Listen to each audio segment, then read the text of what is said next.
Il fait partie des humoristes qui viennent décorter l'actualité dans cette émission. Merci d'accueillir Thomas Wiesel. Bonsoir, bonsoir. Bonsoir. Bonsoir Vincent. Toujours un plaisir de venir ici, Vincent, surtout à Fribourg, parce que moi, toute la famille de ma mère est originaire de ce canton. Mais non. Si, et j'ai la photo pour le prouver d'ailleurs. Voilà, ça, c'est juste pour me mettre directement le public fribourgeois dans la poche dès le début. Très très malin.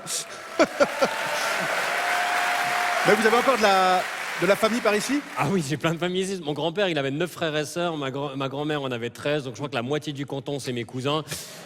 Non, à l'époque, ça en faisait des gamins par ici, et je crois savoir pourquoi. Regardez la photo, les capotes, on apprend à les mettre sur la tête ici, et ça fonctionne beaucoup moins bien.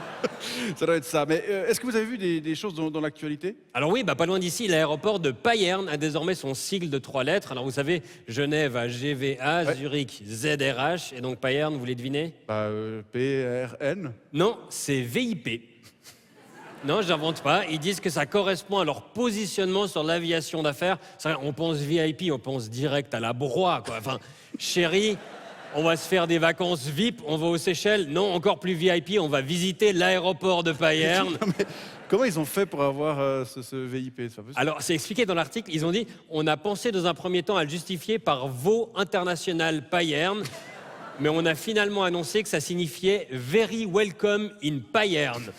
Very welcome in Payerne. On sait que c'est pas du bon anglais parce qu'instinctivement, on le lit avec l'accent de Parmelin.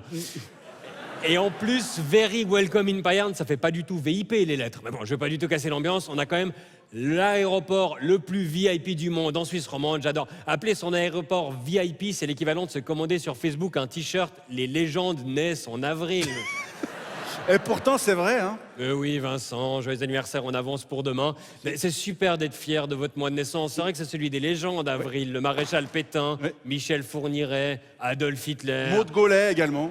Ouais. Non, quelque chose d'autre peut-être que les naissances au mois d'avril? Ah oui, alors polémique aux États-Unis. Une directrice d'école a été virée pour avoir montré aux élèves des photos du David de Michel-Ange sans avertir les parents. Et certains ont trouvé que c'était pornographique.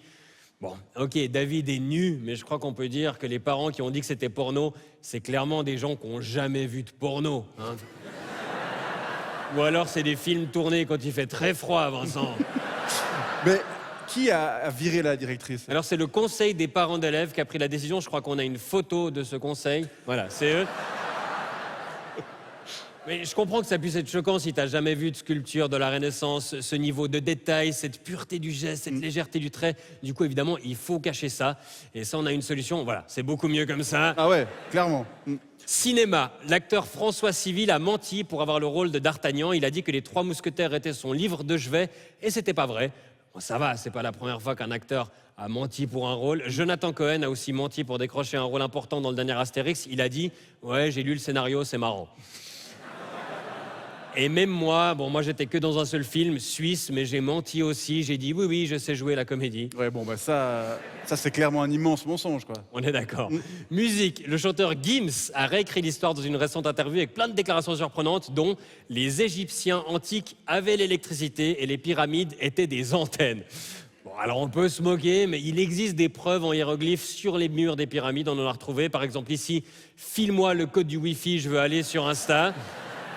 Ou cette célèbre blague égyptienne, combien faut-il de pharaons pour changer une ampoule? Ou encore, merde, je crois que Hatshepsut est allergique à la 5G. D'après Gims, les historiens savent tout ça et on nous cache la vérité. Ouais, je sais pas. Ou peut-être on lève les lunettes noires pour lire les bouquins d'histoire. Je crois que tu mélanges un peu tout. Science toujours, les scientifiques détectent un des plus gros trous noirs jamais observés. Ah bah tiens, ils sont tombés sur les plans de rénovation de la gare de Lausanne. Et puisqu'on est à Fribourg, peut-être un peu d'actu fribourgeoise? Ah ben évidemment, Fribourg, ivre, il balance un pavé sur un vitrail en plein week-end de Pâques. Ça, c'est vraiment le folklore local. Ça, c'est un type mazouté qui balance un gros caillou sur une église pour aucune raison du tout. On est à Fribourg, quoi. La police a dit qu'il n'a pas exprimé de motivation anti-chrétienne au cours de son audition. Bah oui, sauf si vomir en spray en chantant Hob Gauthieron, ça peut être considéré comme anti-chrétien. Et si ça se trouve, c'est un de vos cousins, en fait? Bah statistiquement, il y a une chance sur deux, Vincent, donc on sait pas.